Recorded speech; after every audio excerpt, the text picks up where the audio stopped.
It's Kobe Black. Love it because his name's Kobe.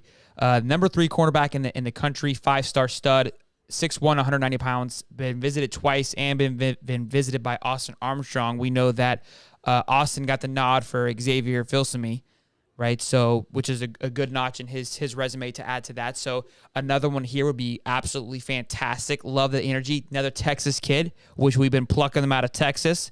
Loving that we're starting to expand that as well. So again, this is early, another big 5-star stud. So we'll see how it plays out, but definitely would love to get a top tier quarterback back in there. Get back to DBU like we've talked about time and time again.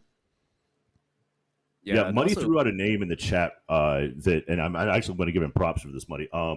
It's a safety out of UAB, and when you hear UAB, you kind of let it go in one ear and out the other, just from some of the talent that UAB is typically able to pull in. But there's a guy by the name of Jalen Keys who is just now entering the portal. He's a safety.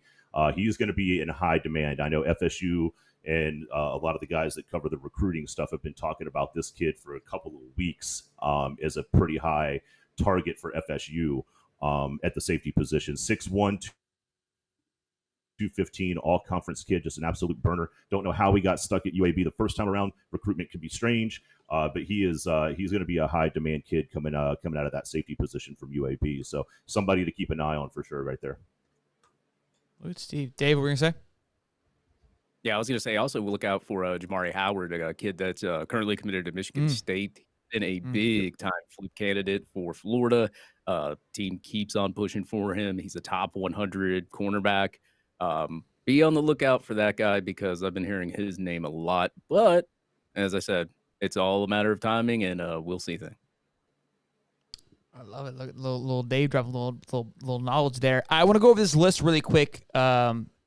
A list of official visits for the Florida Gators coming up in June. These are all official visits. Again, it's not as exciting as it once was, but DJ will be taking his official visit June 2nd, along with Darius Hayes. Who's a Florida commit, Jalen Crawford, 4-star cornerback, 4-star linebacker Chris Jones, defensive lineman Deontay Robinson, who has visited before, 4-star edge Jamonta Waller, and 4-star Dylan Evans, who is a possible flip from Texas A&M. And then June 9th is Juwan Johnson, along with Aaron Childs and Jarrah Hawkins, wide receiver linebacker. I wonder if DJ will find himself there these weekends as well. June 16th right now is just Wardell Mack, 4-star cornerback. And then June 23rd is Jake Garna from Parnavedra, that 3-star inside offensive lineman. So very interesting. He's making his commitment the 28th and still has an official visit lined up with us. So it'd be interesting to see again. Like you said, if he is interested in Michigan, will things change for that? Yeah, I mean, he's been a flip target for a while.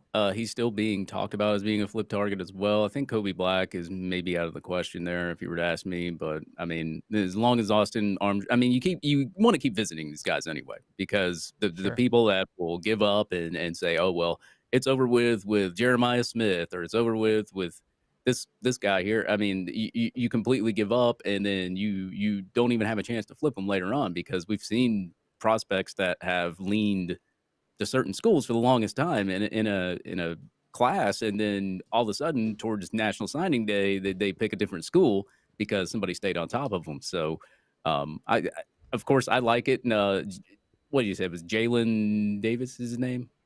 The Jalen Key. Dylan Evans, or Jalen Evans, the Texas A&M guy. Yeah, look out for him. Yeah. Oh yeah, no, he's going to be. I think an interesting point too that Allie brought up when she was on the show is with the transfer portal, right? You have to continue to engage in that relationship, because the following year they could be unhappy that first year and be like, you know what, I messed up. I should have went to here. And if you keep staying on top of that, it'll change. It could help with that later on. So